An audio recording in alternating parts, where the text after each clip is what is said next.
et messieurs, bienvenue à Beyrouth. Vous êtes priés de rester assis et garder vos ceintures attachées avant jusqu'à l'arrêt complet de l'appareil et l'extinction du panneau lumineux.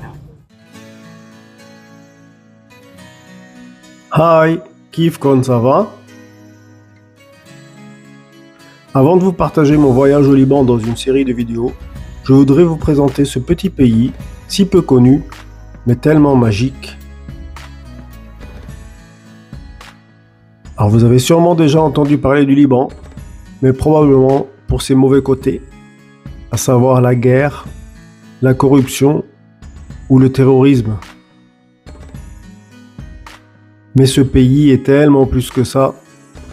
Voici donc une vidéo qui va vous montrer pourquoi vous devez le visiter un jour.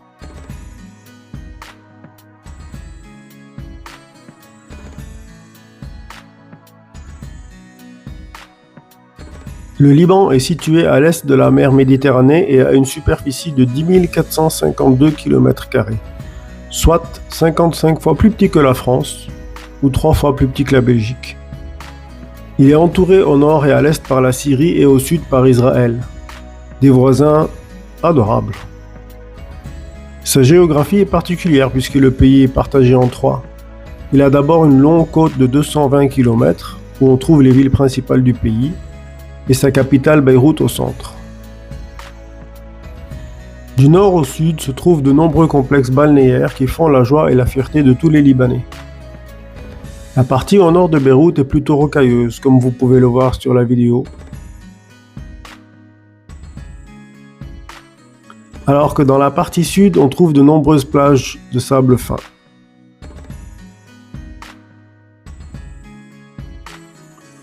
Le reste du Liban est partagé entre deux montagnes et leurs vallées. D'abord le mont Liban qui a donné son nom au pays, suivi de la vallée de la Bekaa, une plaine très fertile et riche, et enfin la montagne de l'Anti-Liban. Le mont Liban occupe une grande partie du pays et possède le point culminant du Levant à 3088 mètres d'altitude. Il y neige chaque hiver et les stations de ski y font le plein. On dit qu'au printemps on peut skier et une heure après aller se baigner dans la mer. Le nom Liban, Lebnen, viendrait d'ailleurs d'un mot araméen voulant dire la montagne blanche, du fait qu'il y a toujours du blanc sur cette montagne. Entre les deux chaînes de montagnes, la plaine de la Bekaa offre aux Libanais les meilleurs fruits et légumes et divers céréales. La plupart des vins libanais y sont produits. Le Liban a de très bons vins et de nombreux cépages français y ont été importés pendant le mandat français. Bon, faut le dire quand même, la Bekaa est aussi connue pour sa culture de pavots et de chanvre. Mais retenez plutôt qu'on y trouve surtout les fameuses ruines romaines de Baalbek, un site exceptionnel où se trouvait le plus grand temple romain au monde. Enfin, l'Anti-Liban est une montagne que je ne connais pas. Je n'y ai jamais été, je n'ai donc pas d'image de cette région. Sa crête forme une frontière naturelle avec la Syrie et son sommet culmine à 2814 mètres d'altitude. Elle est peu habitée.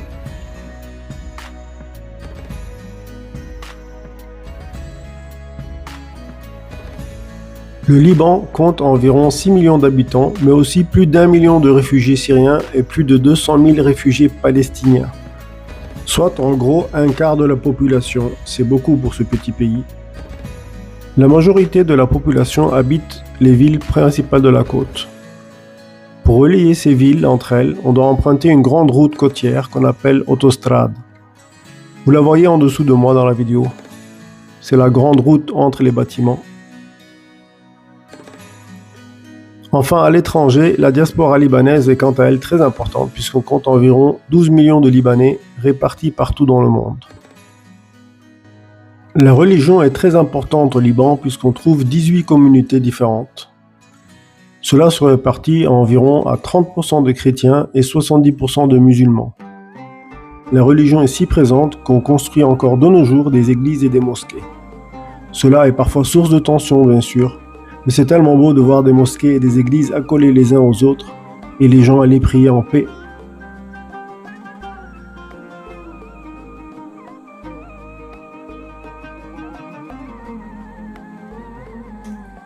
L'histoire du Liban est extrêmement riche et complexe. Cela prendrait des heures de vous l'expliquer. Je vais évidemment pas le faire ici, mais je vais vous parler de quelques trucs quand même qu'il faut savoir. Situé au carrefour de l'Orient et de l'Occident, il a été convoité et envahi par de nombreuses civilisations au fil des millénaires. Cela a commencé il y a plus de 5000 ans quand les Cananéens ont fondé des villes-États comme Byblos, Sidon ou Tyr, où chaque ville avait sa propre royauté. Les descendants des Cananéens, les Phéniciens, ont pris la relève 1200 ans avant Jésus-Christ, après la chute des grands empires. Ils étaient reconnus comme les meilleurs navigateurs de leur époque. Ils partaient à la conquête de toute la Méditerranée, voire plus loin, avec leurs bateaux faits en bois de cèdre. Le cèdre est d'ailleurs le symbole du pays. Je reviendrai dessus dans une prochaine vidéo. Les Phéniciens sont aussi à l'origine du premier alphabet qui sera la base de quasi tous les suivants. Le Libanais aime dire que ses origines sont phéniciennes, c'est une fierté. Ce peuple y aurait vécu quasi 1000 ans, mais après eux, le Liban a connu une série d'influenceurs et d'envahisseurs. Dans l'ordre chronologique, cela donne les Égyptiens, les Assyriens, les Perses, les Grecs, les Romains, les Byzantins, les Arabes, les Croisés, les Mamelouks, les Ottomans.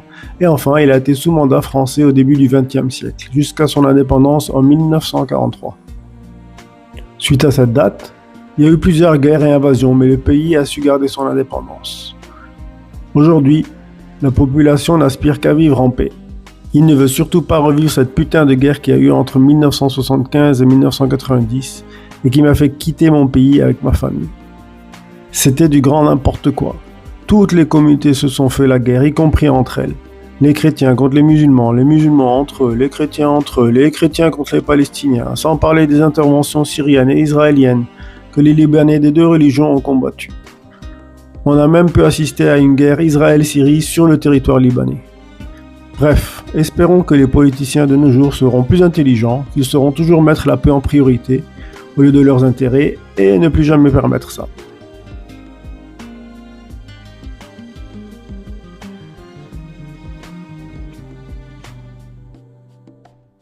Vous connaissez la nourriture libanaise?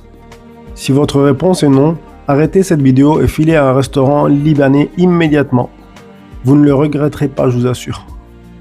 En effet, la nourriture libanaise est très riche et variée et il est impossible de ne pas l'aimer. Ah là là, qu'est-ce que j'aime cette bouffe. La meilleure du monde. Dès le matin, on régale nos papis avec par exemple des knefés. Hyper sucrés mais tellement bons. Regardez comme c'est beau. C'est une sorte de mozzarella dans une galette avec une sauce à base de sucre, un peu de citron et de la fleur d'oranger. Une tuerie pour le bide. Sinon, des manouches, sorte de pizza avec un bain d'huile d'olive et la fameuse épice libanaise, le za'atar, ou au fromage. On y rajoute les accompagnements qu'on veut. Par exemple, moi, je meurs devant un manouche au za'atar avec des olives noires et des feuilles de menthe. J'en bave, regardez comme c'est beau. Ça se mange toute la journée, bien sûr, pas uniquement au petit déjeuner. Que dire des déjeuners ou dîners libanais? Des tables à n'en plus finir. On commence par des mets et froids, comme le hummus. Bon, si vous ne savez pas prononcer le h, alors dites hummus, s'il vous plaît, mais surtout pas hummus. Ah, ça me rend fou les gens qui disent comme ça. L'origine du hummus est très disputée dans la région, mais comme moi, vous savez que le meilleur est libanais, bien sûr. Il y a aussi le mtabbal qui est délicieux, c'est une purée d'aubergines, et plein d'autres choses, ainsi que des salades comme le fatouche ou le taboul et libanais. Rien à voir avec celui du Maghreb plus connu. Chez nous, il n'y a pas de semoule, mais beaucoup de persil finement haché. Arrivent ensuite les mezes chauds avec des boulettes de viande, des falafels, ou toutes sortes de feuilletés au fromage, aux épinards ou à la viande. Et enfin, le plat principal, qui peut être de la viande, souvent en brochette, ou du bon poisson. Tout ça accompagné du bon vin libanais ou de la boisson nationale, l'arak, une boisson alcoolisée et anisée, ressemblant à l'ouzo grec. Il y a aussi des boissons non alcoolisées bien sûr, comme des limonades fraîchement pressées et préparées, ou du geleb, un sirop à base de dattes, dans lequel on rajoute au choix des raisins secs, des pignons ou des morceaux d'amandes. Évidemment, il y a aussi plein de desserts comme tous les fameux petits gâteaux, les baklawa et ce genre de choses. Mais ce que j'adore, c'est la glace libanaise. Soit avec un mélange de goût, comme vous voyez dans la vidéo, un régal, ou alors la spécialité du pays, la glace oshta, qui est une glace à la crème de lait avec de la fleur d'oranger et enrobée de pistache. La particularité de cette glace, c'est qu'elle est fabriquée avec du mastic alimentaire et je ne sais trop quoi, ce qui fait qu'elle est collante et élastique, mais avec un goût incroyable. En fait, la nourriture libanaise est tellement variée, il y a tellement de plats, tellement de boissons qu'il faudrait une vidéo spéciale rien que pour ça. Bon, ici, je n'ai peut-être parlé que de 15% des spécialités du pays.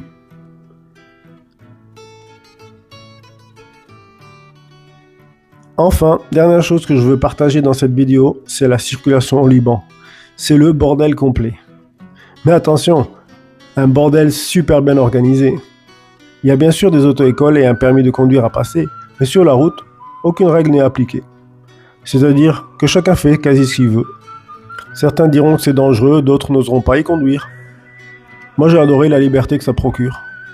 Pas besoin de garder un œil constamment sur la vitesse, pas besoin de marquer l'arrêt à un stop. Pas grave si ton phare est cassé ou t'es surchargé. Pas de stress si tu oublies la ceinture, etc., etc. Libre de rouler comme tu as envie. Ah bien sûr c'est un peu stressant car les autres voitures peuvent débarquer de n'importe où, mais c'est un autre stress et au final, il n'y a pas plus d'accidents que ça. En fait on est plus attentif aux autres qu'en Europe. Par contre, malheureusement du fait que les transports publics ne sont pas bien organisés ou inexistants, on se retrouve souvent dans des embouteillages. Surtout à Beyrouth, bien sûr, qui est le centre névralgique du pays et qui rassemble un tiers de la population.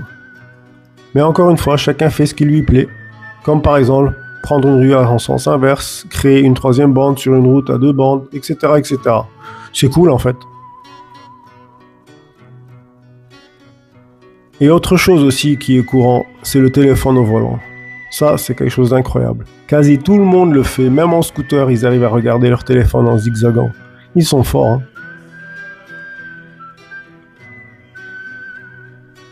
Et en ce qui concerne les voitures même, on trouve vraiment de tout. Des vieilles bagnoles pourries qu'on se demande comment elles roulent, ou tout l'opposé, les voitures les plus modernes et les plus chères. Le Liban est un pays de contrastes. On trouve vraiment une très grande pauvreté, surtout depuis la dernière crise économique et l'explosion au port. Et à contrario, on trouve aussi des gens riches, très riches, et ils aiment le montrer. C'est comme ça. Mais peu importe que les Libanais soient riches ou pauvres, le point commun de ce peuple est son hospitalité et son accueil. Il faut le voir pour le croire. Alors n'hésitez pas, n'écoutez pas les médias surtout, et allez le visiter. Enfin, pour terminer cette vidéo, j'aimerais faire passer un message aux Libanaises. Mesdames, vous faites partie des femmes les plus élégantes et les plus belles du monde. Par pitié, arrêtez la chirurgie esthétique. C'est devenu trop là. Un peu ça va, mais il y en a beaucoup qui exagèrent et qui n'ont pas de limite, au point où ça fait l'effet inverse. Ça vous enlaidit. Restez naturel s'il vous plaît, vous êtes belle d'origine. Voilà, vous en savez plus sur ce pays à présent. Il ne vous reste plus qu'à y aller et voir mes prochaines vidéos.